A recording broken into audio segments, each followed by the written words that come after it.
가지게 하는 일입니다. 신앙도 마찬가지입니다. 100번 성경 읽는 것보다 100번 설교 듣는 것보다 내가 직접 성경이 말씀하시는 하나님을 만나고 경험하는 것이 신앙의 확신을 가질 수 있는 아주 중요한 계기가 되는 겁니다. 매일 성경을 읽고 설교를 듣는 것보다 내가 직접 기도함으로 하나님을 만나고 문제를 해결받는 그 경험이 신앙생활을 영위해 나가는데 더 확신 가운데 거할 수 있게 된다는 겁니다. 보통 이제 교회에서 큰 교회에서 장로 임직을 할 때 장로고시라는 걸 봅니다. 제가 이제 지방의 임원으로서 이제 교회 모든 서류를 접수하는데 이제 하루는 제가 이제 장로고시 위원들의 서류를 접수했는데 장로고시를 보면 이제 신앙 고백이라는 걸 합니다. 내가 왜 장로를 받게 되고 내가 어떻게 신앙생활을 해왔는지에 대한 그 신앙 고백을 받게 되는데 이렇게 한 분을 봤는데 의외로 연세가 많은 겁니다. 보통 시무 장로의 나이가 65세인데 이분은 장로를 받자마자 곧 시무 장로에서 탈락이 되는. 근데 왜 굳이 장로를 받으려고 할까 이 생각이 들 정도로 또 안수 집사를 받고 너무 오랜 기간 동안 장로 임직을 안 받으셨습니다.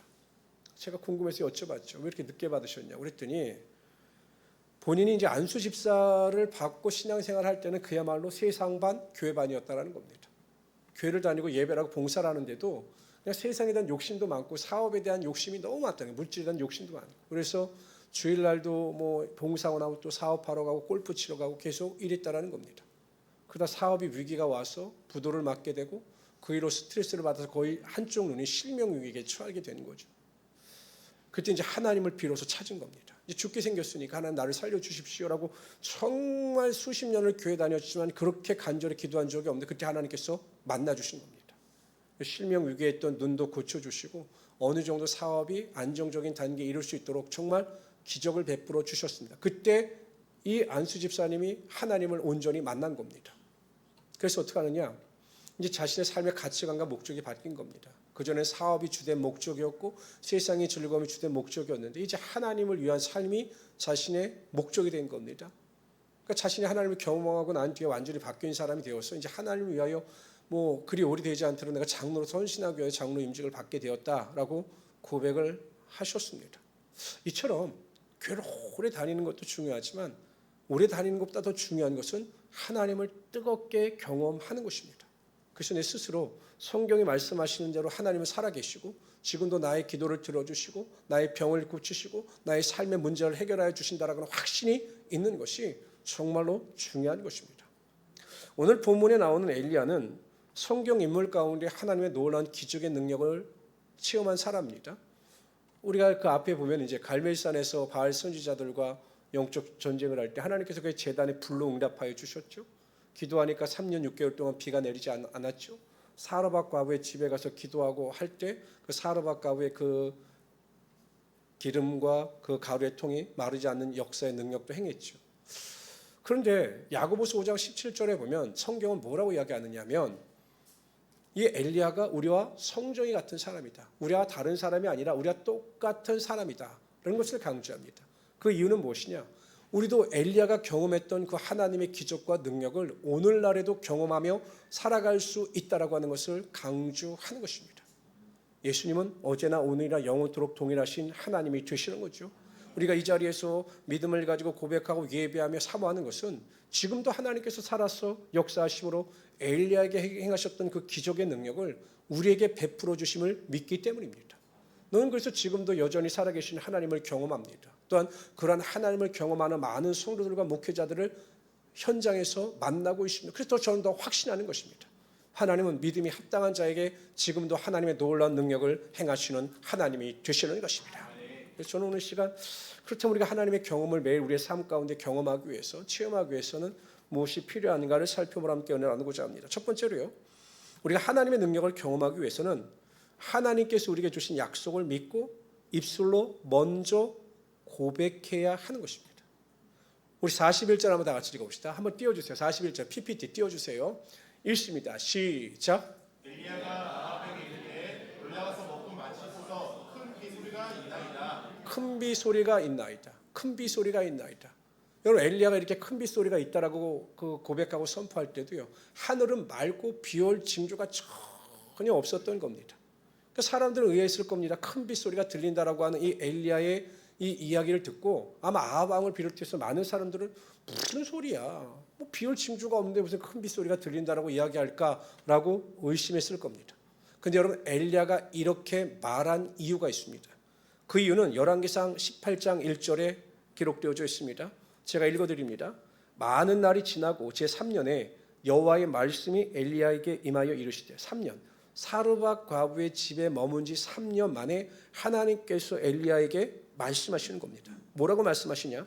너는 숨어 있지 말고 아합에게 가서 보이라 내가 비를 지면에 내리리라.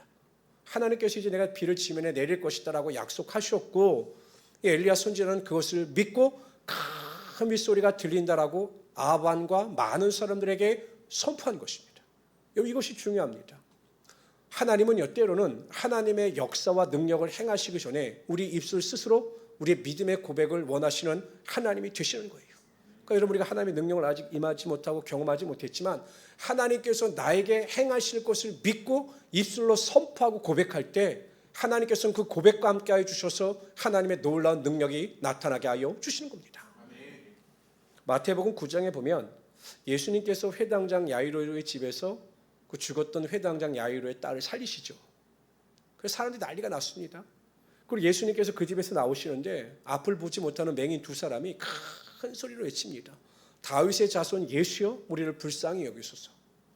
근데 예수님께서는 외면하고 그냥 지나가셔요. 근데 이 두 맹인은 포기하지 않습니다. 그리고 예수님을 끝까지 쫓아가서 한 집에 들어갑니다.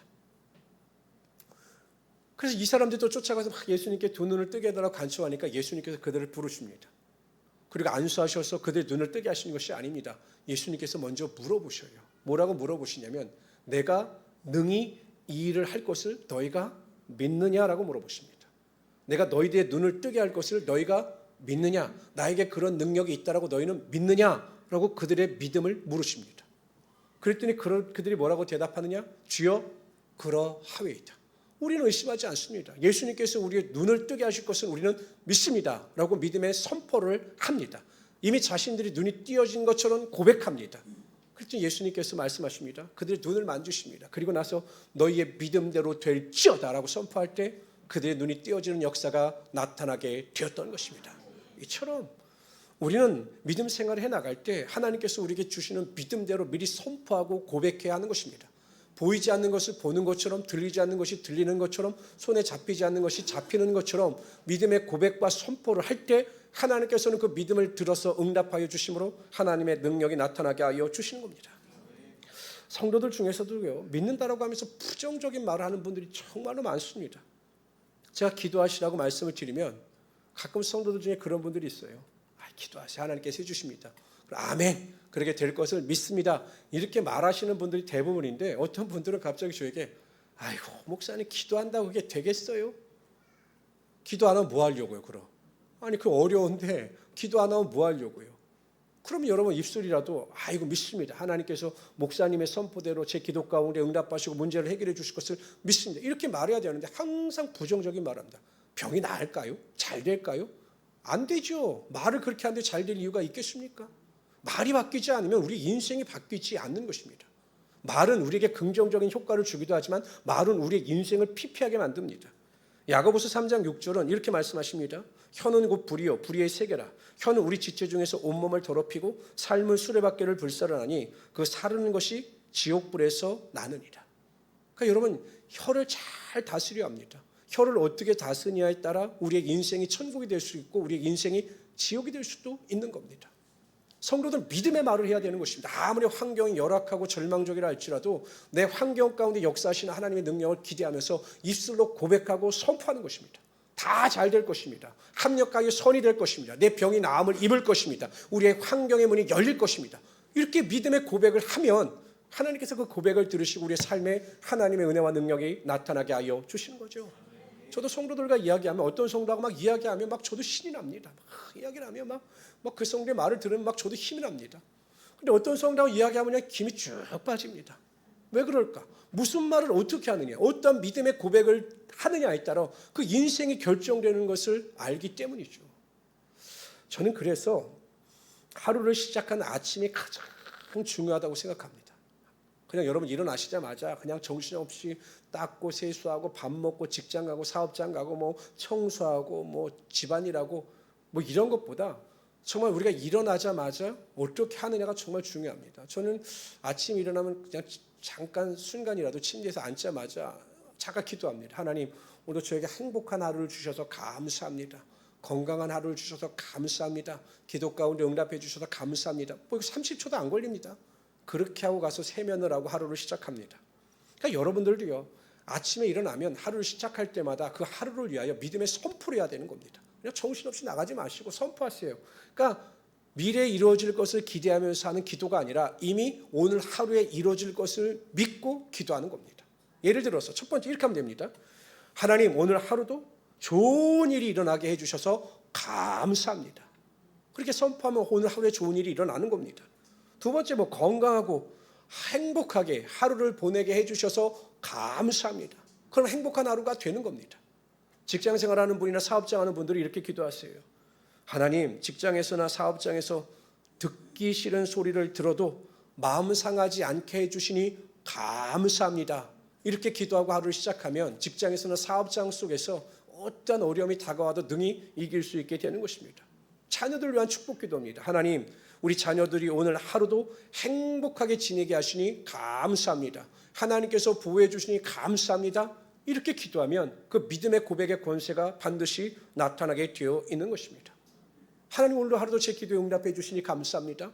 환경 가운데 이길 수 있는 믿음을 주심을 감사합니다. 고백하면 그 경우에 합당한 믿음과 역사와 능력을 통해서 하나님을 만날 수 있는 기회가 있는 거죠.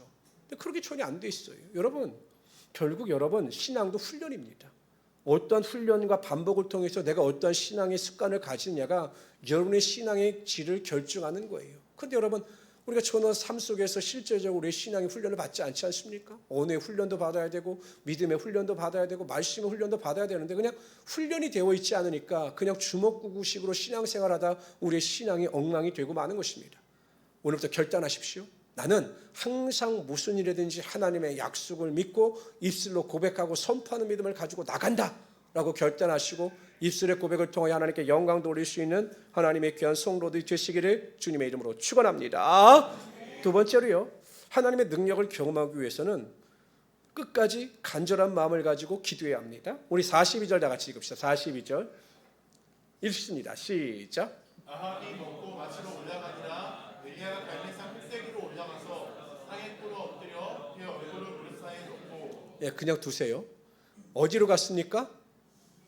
갈매산 꼭대기로 갔습니다. 아니, 지금 제단을 쌓아놓고 하나님의 불이 임한 그 자리에서 기도하고 간구했으면 되는데 왜 굳이 갈매산 꼭대기로 갔느냐라는 것입니다. 그 일은 한 가지입니다. 예수님께서도 이와 비슷하게 기도 생활을 하셨는데 마가복음 1장 35절에 이렇게 말씀하십니다. 새벽 아직 밝기 전에 예수께서 일어나 나가 한적한 곳으로 가서 거기서 기도하시니. 예수님은 어느 곳으로 나가셨느냐? 한적한 곳으로 나가셨습니다. 새벽 미명에 한적한 곳, 사람이 없는 곳으로 나가서 그곳에서 기도하셨습니다. 그 이유는 무엇입니까? 하나님께만 집중하여 하나님과 깊은 교제를 나누기 위하여 그렇게 하신 거죠. 엘리야도 마찬가지입니다. 왜 갈멜산 꼭대기로 올라갔느냐? 사람이 보지 않고 사람의 관심을 받지 않는 그곳에서 하나님께만 주목하고 하나님께만 집중하여 하나님께 기도하기 위하여 그렇게 한 것입니다. 한번 여쭤봅시다. 여러분들은 매일 매 순간마다 하나님께 집중하고 하나님께만 관심을 가지고 하나님과 교제하는 시간들을 가지고 계십니까? 한번 생각해 보십시오. 내가 정말 하루 중에 모든 것을 다 내려놓고 세상의 분주함과 세상의 바쁨을 정말 다 내려놓고 하나님께만 집중하여 하나님께 기도하고 하나님의 말씀을 읽고 하나님을 묵상하며 살아가고 있는가? 솔직히 쉽진 않아요. 저도 정신없이 지나가다 보면 그렇게 쉽지는 않습니다. 그러나 우리가 마음을 먹고 하나님께 집중할 수 있는 시간만 가지려고 노력한다면 충분히 가질 수가 있습니다. 저는 그래서 요즘 습관 중에 하나가 저녁을 먹으면 되도록이면 나갑니다. 나가서 운동도 할 겸 그냥 뛰는 것도 아니고 그냥 이어를 끼고서 그냥 찬양을 들으면서 그냥 동네를 돕니다.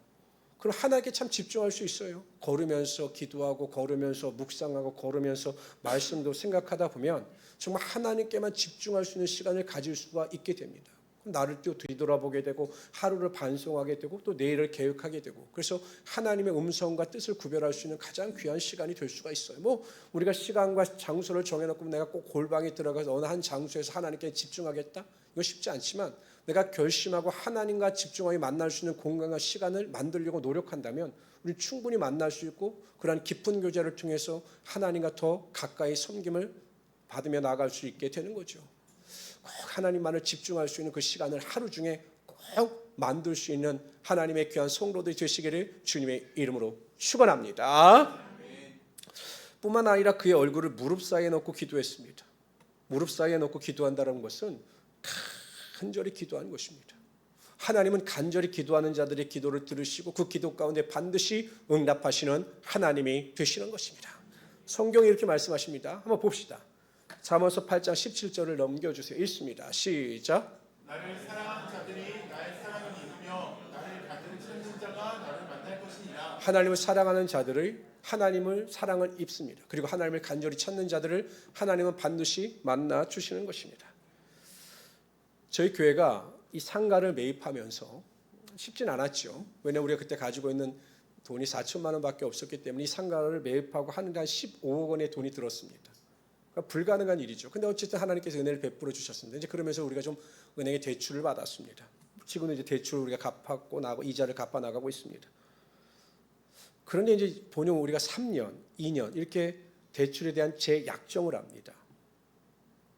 그런데 이게 이제 대출을 연장할 때마다 이 금리가 변동이 돼요. 그래서 이 금리가 굉장히 어떻게 받느냐에 따라 액수가 좀 많이 결정되어집니다. 그래서 제가 미국 경제나 미국 금리에 관심을 가지고 보는 게 이 미국 경제나 금리가 우리나라에 영향을 미치기 때문에 야 이거 어떻게 될까 매일 제가 이제 그걸 염려하면서 이제 기도를 합니다. 이제 가까워지면 이번에도 이제 얼마 전에 저번 주에 이제 우리가 계약을 했을 때 제가 한 2달 동안 정말 기도 열심히 했습니다. 하나님 좋은 조건 안에서. 근데 딱 뉴스를 들었는데 금리가 또 인상된다라는 거예요. 아, 그래서 큰일 났네. 그것도 기도를 열심히 했습니다. 가서 이렇게 계약 약정을 하는데 차장이 이제 제 전담 매니저인데 그분이 저한테 이야기를 하는 거예요. 아, 목사님 내 교회는 정말 운이 좋아요. 왜 그러냐 했더니 내일부터 또 금리 인상이 되는데 목사님네는 항상 할 때 보면 금리가 좋을 때 금리가 오르기 전에 항상 계약을 맺어요. 다른 교회들은요 목사님하고 개혁 끝나고 나면 다음에 보면 1% 막 2% 오르는데 지금 교회들이 어려운데 목사님이 정말 운이 좋은 것 같아요. 참 목사님은 행운하십니다. 아니 이 사람이 목사 앞에서 무슨 운이 좋다고 막 이러는 거예요. 이제 제가 거기다 대고 하나님께서 하셨습니다라고는 할 수 없잖아요. 그럼 다른 목사님들은 기도 안 하신 겁니까? 그렇잖아요. 그래서 제가 가만히 침묵했습니다. 그래도 목사 앞에서 운이 좋다는 말을 하는 거 아닌데 그래서 이 사람이 막 놀라는 거죠. 그래서 하여튼 잘 계약이 됐습니다. 그래서 나오면서 그 생각을 했어요. 아니 왜냐하면 그 사람을 통해서 제게 운이 좋다라고 알려줬잖아요. 나는 당연하다고 생각했는데 운이 좋다고 알려줬잖아요. 뭘까라고 생각해 보다가 내린 결론은 하나밖에 없습니다. 내가 다른 목사님들보다 좀 더 간절했나 보다. 내가 더 간절히 기도했나 보다. 그래서 하나님께서 그 간절함을 보셨나 보다라는 생각을 하게 됐던 겁니다. 성도 여러분, 하나님은 우리의 간절한 기도를 외면하지 않으셔요. 간절하면 간절할수록 하나님의 기도의 능력은 더 크게 임합니다. 하나님 우리의 삶의 기적을 행하시는 하나님이 되시는 것입니다. 그래서 우리 성도님들은 문제가 있다고 염려하지 마세요. 간절히 기도하면 하나님께서 해결해 주시는 하나님이 되시는 것입니다. 세 번째로요. 기도를 하던 엘리야는요. 기도할 때 어떻게 했냐면 사환한테 올라가서 보라고 이야기를 합니다. 가봤더니 아무것도 없어요. 저 산 끝에 가서 뭐가 있나 봐라. 아무것도 없다 이야기를 합니다. 그랬더니 사환에게 뭐라고 이야기하냐면 한 번 가지 말고 일곱 번까지 올라가라 이렇게 이야기합니다. 여기서 여러분 7번이라고 하는 것은 완전수입니다. 끝까지 올라가라는 겁니다. 너는 끝까지 올라가고 나는 끝까지 포기하지 않고 기도하겠다라고 고백하는 겁니다. 7번째 올라갔을 때 손바닥만한 구름이 보이니까 이제 곧 비가 올 것이니 아방에게 말하여 맡기지 않도록 마차를 타고 속히 내려가라. 이렇게 선포한 뒤에 자신의 기도를 거두게 됩니다. 그러니까 여러분 엘리야는 하나님께서 응답해 주실 때까지 끝까지 인내하면서 간절히 기도했던 것입니다. 여러분 언제까지 기도해야 하느냐? 기도에는 정해진 시간이 없어요. 응답될 때까지 기도해야 하는 것입니다.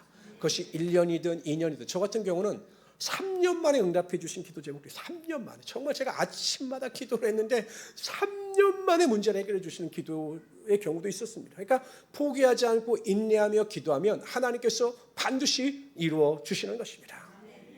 제가 금요일날 잠깐 말씀드렸던 그 김영석 박사님 지금도 103세 이상이 되셨는데 저도 그분의 강의를 한번 들어봤는데 그 인생의 그 경험에서 우러나오는 그 통찰력, 인사이트가 대단합니다.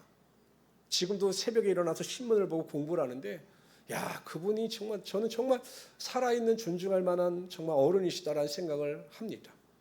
근데 이분이 이제 간증을 하신 적이 있는데요. 이분이 이제 연세대학교 교수셨죠. 근데 이제 연세대학교 교수를 하실 때 6.25가 나서 아마 저 부산으로 피난을 가셨습니다.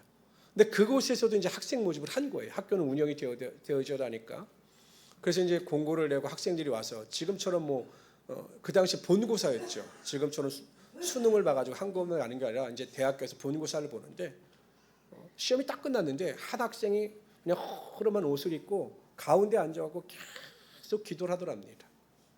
하여간 이 교수님도 감동을 받았죠. 본인도 이제 기독교인이니까 가서 이렇게 시험이 끝났는데 어떻게 이렇게 열심히 기도하느냐라고 이제 격려를 해주고 이름이 뭐냐라고 물어보니까 이제 이름을 알려줬겠죠. 호기심에 가서 이제 그분의 시험지를 본 거예요. 꼴찌입니다. 꼴찌. 성적이 꼴찌예요. 너무 안타까웠죠. 근데 가다 보니까 아직도 기도하고 있는 거예요. 그래서 이제는 사실대로 말해줘야 되겠다라고 해서 저기 학생 그냥 올해는 포기하고 내년에 열심히 기도하고 다시 시험을 준비하도록 해봐라고 이제 격려해주고 나왔습니다. 그래서 이제 마무리하고 이제 집에 가려고 보니까 이제 회의를 가려고 하면 아직도 기도하고 있는 거예요. 그래서 이 김영석 교수님이 그 당시 시험이 들었다고 합니다. 저희 기독교의 문제라고 기독교. 저렇게 맹목적으로 기도만 하는 거 저거 정말 기독교의 문제야. 저 친구 문제야. 이렇게 생각을 하고 이제 회의를 들어가서 학장하고 이제 교수들하고 이제 협의를 한 겁니다. 이번에 입학생이 몇 명이냐, 정원이 몇 명이고 입학 지원한 사람이 몇 명이냐, 이제 오버가 됐겠죠. 그래가지고서 이제 어디 선까지 이것을 받아야 되느냐라고 회의를 하는데 학장하고 교수들이 그런 말을 하더라는 겁니다. 여기 부산까지 피난 와서 대학교에 지원할 정도의 학생들이라면 지금 성적이 모자랐다 해도 그들은 끝까지 최선을 다하여 좋은 성적으로 좋은 학생으로 될 겁니다. 그러니까 올해는 그냥 제한이 없이 다 받아줍시다. 그래가지고 모든 학생들을 다 받게 된 거예요. 그래서 그 김영석 교수라고 하는 분이 열심히 기도해서 성적은 올릴 수 없지만 열심히 기도하니까 입학 자체의 규정을 바꾸시더라는 거죠. 그러니까 하나님께서 끝까지 인내하여 포기하지 않는 기도 가운데 반드시 응답하여 주심을 경험했다라고 하는 간증을 하셨습니다. 갈라디아서 6장 9절에 보면 우리가 선은 해가 돼 낙심하지 말지니 포기하지 아니하면 때가 이름에 거두리라라고 말씀하셨습니다. 왜 기도 응답을 체험하지 못하느냐? 하다가 포기하기 때문에, 맛만 보다가 포기하기 때문에, 내려놓기 때문에, 끈질김이 없기 때문에 우리의 기도가 응답이 되지 않는 것입니다. 성도들은 잠시 잠깐 은혜를 받으면 결단합니다. 은혜를 받으면 문제를 만나면 결단합니다. 기도해야지, 간구해야지 라고 하지만 그 기도의 지속성이 끝까지 유지되는 성도들은 없습니다. 간절한 마음을 가지고 끝까지 포기하지 않으면서 기도하는 성도들은 그리 많지 않습니다. 그래서 하나님의 은혜와 능력이 임하지 않게 된 것입니다. 성도 여러분, 여전히 나의 삶의 환경의 문이 열리지 않고 변하지 않는다 할지라도 하나님은 그 상황 가운데 여전히 일하심을 믿으시기를 바랍니다. 우리가 끝까지 인내하고 포기하지 아니하면 하나님의 기적의 문은 반드시 열리게 되어 있는 것입니다. 저는 우리 모든 성도님들이 이러한 끈기 있는 믿음과 기도를 통해서 정말 하나님의 기적과 능력을 맛보심으로 하나님은 살아계시구나 이렇게 고백할 수 있는 우리 성도들이 되시기를 주님의 이름으로 축원합니다. 세 번째로 하나님의 능력을 경험하기 위해서는 좋은 동역자들이 있어야 합니다. 엘리야는 갈멜산 꼭대기에서 기도할 때 혼자가 아니었습니다. 사환이 있었죠. 그래서 열심히 기도하다가 사환에게 누구야? 저 꼭대기에 올라가서 뭐가 보이나 봐봐. 또 내려오죠. 안 보입니다. 다시 올라가 봐. 그럼 또 막 뛰어 올라가겠죠. 이것을 7번을 했습니다. 근데 이 사환이 없어요. 만약에 엘리야 혼자 있으면 어땠을까요? 막 기도하다가 막 올라가서 아이고 또 내려. 저 같으면 아마 2번 하다 지쳐서 못했을 것 같아요. 근데 엘리야는 돕는 사환이 있었기 때문에 자신이 기도하는 일에 집중할 수 있었고 자신을 돕는 일로 인해서 하나님의 기적의 능력을 맛볼 수가 있었던 겁니다. 제가 얼마 전에 큰 교통사고가 난 유튜브 그 방송을 본 적이 있어요. 이제 어머니하고 어린 아이가 탄 차를 뒤에서 이분이 졸았는지 그냥 와가지고 속도를 줄이지 않고 뒤를 충돌한 겁니다. 그래서 이 차가 이렇게 붕 떠갖고 앞차에 올라가서 뒤집어졌어요. 전복이 된 거죠. 막 블랙박스에 보니까 막 아이의 울음소리가 나고 이 어머니의 막 신음소리가 나는데, 참 우리나라는 그래도 좋은 분들이 많아요. 어디에선가 슈퍼맨 같이 한 사람이 나타납니다. 그래서 전복된 차를 정상으로 돌리려고 해도 안 되는 거죠. 그랬더니 막 사람들을 부르니까 막 한 사람, 두 사람, 세 사람만 보이더니 한 열 몇 사람이 모이니까 그냥 쉽게 그 무거운 차를 제자리로 돌려놓고 그 어머니와 아이를 구조하는 광경을 보았습니다. 그러니까 한 사람의 힘으로는 안 되는 거죠. 그러니까 수많은 사람들이 힘을 합치니까 능히 그 일을 할 수 있게 되더라는 겁니다. 신앙도 마찬가지입니다. 신앙도 이러한 사실과 관련하여 우리에게 분명히 말씀하십니다. 전도서 4장 12절에 보면 한 사람이면 패하겠거니와 두 사람이면 맞설 수 있나니 세 겹줄은 쉽게 끊어지지 아니하느니라. 세 사람이 합치면 결코 패하지 않는다라는 겁니다. 마태복음 18장 19절에 보면 진실로 다시 너희에게 이르노니 너희 중에 두 사람이 땅에서 합심하여 무엇인지 구하면 하늘에 계신 너희 아버지께서 그들을 위하여 이루신다라고 말씀하셨습니다. 여러분, 땅에서 두 사람이 합심하여 마음을 합하여 한 기도 제목을 가지고 열심히 기도하면 하늘에 계신 하나님께서 그것을 반드시 이루신다라는 것입니다. 이처럼 여러분, 동역하는 동역자들의 기도가 중요한 것입니다. 신앙은 혼자 할 때보다 같이 할 때 더 큰 능력이 나타날 수가 있습니다. 그래서 여러분, 성경에 보면 동역자들의 사역이 많아요. 베드로는 꼭 사도 요한과 같이 다녔죠. 바울과 실라도 항상 함께 다녔습니다. 이렇게 동역자들이 굉장히 필요합니다. 사도 바울이 나중에 로마서를 기록하면서 자신의 동역자들이라는 이름을 쫙 밝힙니다. 얼마나 은혜로운지 모릅니다. 그래서 여러분들 주변에 정말 여러분들을 위해서 눈물을 흘리며 기도해 주시는 동역자들만 있다면 여러분의 신앙의 삶이 외롭지 않으며 하나님의 놀라운 은혜와 능력이 나타나게 되는 것입니다. 여러분, 제일 좋은 동역자는 부부입니다. 부부. 여러분들 이렇게 권사님들은 이제 혼자 계신 분들도 있겠지만 이 부부가 정말 믿음의 동역자가 되면 얼마나 큰 힘이 되는지 모릅니다. 그러니까 부부간에 뭐 자식에 대한 교육 이야기, 뭐 세상적인 이야기, 사업과 직장의 일 이야기하는 것도 중요하지만 믿음의 대화를 나누고 서로 기도로 제목을 공유하면서 서로 격려하면서 동역자들로 기도해 주면 그 부부 사이를 통해서 정말 하나님께서 개입하셔서 놀라운 은혜와 능력이 나타나게 하여 주시는 거죠. 얼마나 감사할까요? 내 아내에게, 내 남편에게, 여보 내가 이렇게 힘드니까 이번에 나를 위해서 이렇게 기도해 줘 라고 부탁을 하고 서로 기도해 줄 수만 있다면 하나님은 그 기도를 외면하지 않으시고 하나님의 놀라운 은혜와 능력이 반드시 나타나게 하여 주시는 것입니다. 만약에 부부도 좋지만 또 이제 부모와 자식 사이도 참 좋습니다. 부모와 자식 사이에도 이 믿음의 동역자가 돼서 부모에게 어머니 아버님 저를 위해서 좀 이렇게 좀 기도도 해주시고 또 부모가 자녀에게 야 이번에 집안에 이런 일이 있으니까 너희들도 이렇게 기도에 동참해 라고 부탁해서 이 기도의 동역자를 만들 수만 있다면 하나님께서 반드시 그 가정을 통해서 하나님의 놀라운 은혜와 능력을 나타나게 하여 주시는 거죠. 뭐 아이들한테 야 공부해 맨날 숙제해 이런 것만 하지 마시고 우리 같이 기도하자. 같이 기도하자. 우리 기도 제목이 있는데 이런 기도 제목을 위해서 우리 같이 기도하고 동역하자라고 하면 아이들도 기꺼이 동참할 수가 있는 거죠. 만약에 가정에서 이러한 믿음의 동역자를 만드실 수가 없다면 또 그런 경우도 많죠. 교회 안에서 구역을 통해서 또한 성도들의 미팅을 통해서 그러한 동역자를 만들어 가야 하는 것입니다. 신앙은 여러분 독불장군이 아니에요. 왜 여러분 우리가 성전에 모여서 교회라고 하는 공동체 안에 코이노니아라고 하는 교제를 나누어야 하는가? 동역자를 세우기 위해서 그렇습니다. 그런데 그렇지 못한 사람들은 그냥 인터넷으로 예배를 드리고 자기들끼리 믿음을 지킬 수 있다고 생각하는데 여러분 교회 기능 중에서 코이노니아가 꼭 있습니다. 왜? 이 동역자를 만들기 위해서 코이노니아 교제가 있는 겁니다. 여러분들은 만일 가정 안에서도 그런 아름다운 동역의 관계가 있다 할지라도 교회 안에서도 그런 동역 관계를 만드셔서 같이 기도해주고 같이 합심하여 믿음 생활을 잘 영해 나갈 수 있도록 최선을 다하며 살아갈 수 있는 하나님의 귀한 성도들이 되시기를 주님의 이름으로 축원합니다. 정말 믿음의 동역자들을 만드시기를 바랍니다. 우리 46절 한번 다 같이 읽어볼까요? 46절 한번 띄워주세요. 있습니다. 시작. 여호와의 능력이 엘리야에게 임하매 그가 허리를 숙이고 이스라엘로 들어가는 곳까지 마음의 앞에서 발령하더라. 하나님은 하나님의 능력을 엘리야로 하여금 경험하게 하셨을 뿐만 아니라 하나님의 능력을 엘리야에게 부어 주셨습니다. 근데 그 능력이 어떤 능력이냐? 이스라엘로 들어가는 곳까지 아합 앞에서 달려갔다라는 거예요. 근데 여러분, 아합은 마차를 탔습니다. 그리고 갈멜산에서 이스라엘까지 거리가 25km입니다. 제가 자전거를 타보면요, 여기서 저 한강까지가 정확하게 23km입니다. 자전거를 타고 보통 사람들은 1시간에 가지만 저는 2시간 반이 걸립니다.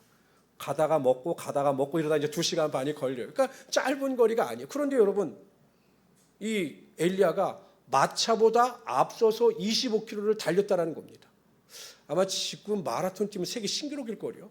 아니, 마차보다 빠르게 달려갔다. 그것이 어떻게 가능했느냐? 하나님께서 그에게 능력을 주셨기 때문입니다. 여러분 꼭 기억하십시오.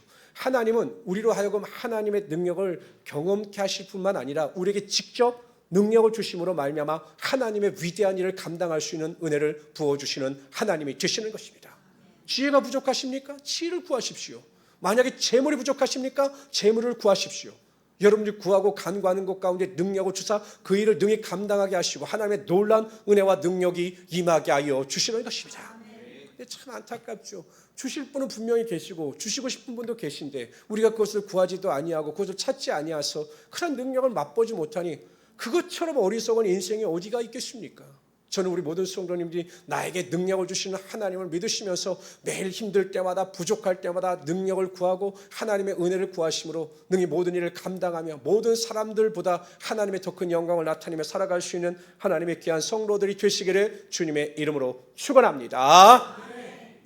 하나님은 지금도 여전히 우리를 만나주시기를 원하시는 하나님이 되시는 것입니다. 여러분, 사랑하는 사람은 매일 만나고 싶어요. 사랑하는 사람은 매일 보고 싶습니다. 그것이 당연한 것 아니겠습니까? 하나님은 우리를 사랑하시기 때문에 매일 우리를 만나주시기를 원하고 우리와 교제하시기를 원하시는 하나님이 되시는 것입니다. 항상 내가 너와 함께 할 것이다, 너를 도와줄 것이다, 이렇게 약속하시는 하나님이 되십니다. 그런데 하나님의 약속과 하나님의 도와주신 만큼 우리가 그러한 능력을 맛보지 못하며 살아가고 있는 것입니다. 그것은 전적으로 우리의 책임이고 우리의 문제인 것입니다. 저는 우리 모든 성도님들이 그러한 하나님의 능력을 경험하기 위해서 첫째, 매일 입술의 고백을 하시기를 바랍니다. 여전히 나의 삶에 문제가 가득하고 어려움이 가득하고 질병으로 인하여 고통이 가득하다 할지라도 힘들다, 짜증난다, 왜 이런지 모르겠다, 원망, 불평이 아니라 하나님께서 반드시 좋은 것으로 채워주십니다라고 하는 믿음의 고백을 드리며 나아갈 수 있는 우리 성도들이 되시기를 바랍니다. 하나님은 그 고백을 들으실 겁니다. 그리고 반드시 하나님의 능력이 나타나게 하여 주실 것입니다. 두 번째, 여러분, 항상 우리가 기도하실 때마다 포기하지 않고 인내하며 끝까지 간절히 기도할 수 있는 우리 성도들이 되시기를 바랍니다. 항상 기도하는 자에게 하나님의 축복과 은혜와 능력이 임하게 하여 주실 것입니다. 세상에서 가장 위대한 사람은 기도하는 사람인 것입니다. 마지막으로 믿음의 동역자들을 세우십시오. 그러기 위해서 내가 믿음의 사람이 되어야 합니다. 내가 믿음의 사람이 되고 다른 사람에게 감동을 주는 사람이 되고 다른 사람에게 호감을 줄 수 있는 사람이 되어야 합니다. 그럴 때 나에게 믿음의 동역자가 세워지게 되는 것이죠. 가장 중요한 것은 가정의 믿음의 동역자를 위해서 기도하십시오. 교회 안에서 믿음의 동역자를 위해서 기도하십시오. 직장생활 하시는 분들은 직장에서 믿음의 동역자를 위해서 기도하십시오. 사업하시는 분들은 사업장의 동역자들을 위해서 기도하시기를 바랍니다. 그러면 하나님께서 함께하여 주셔서 더 큰 일을 감당케 하시고 더 큰 하나님의 능력이 나타나게 하여 주실 것입니다. 이러한 믿음을 가지고 매일 하나님을 경험하고 하나님의 능력을 맛보며 살아갈 수 있는 하나님의 귀한 성도들이 되시기를 주님의 이름으로 축원합니다. 기도합시다. 조시 하나님,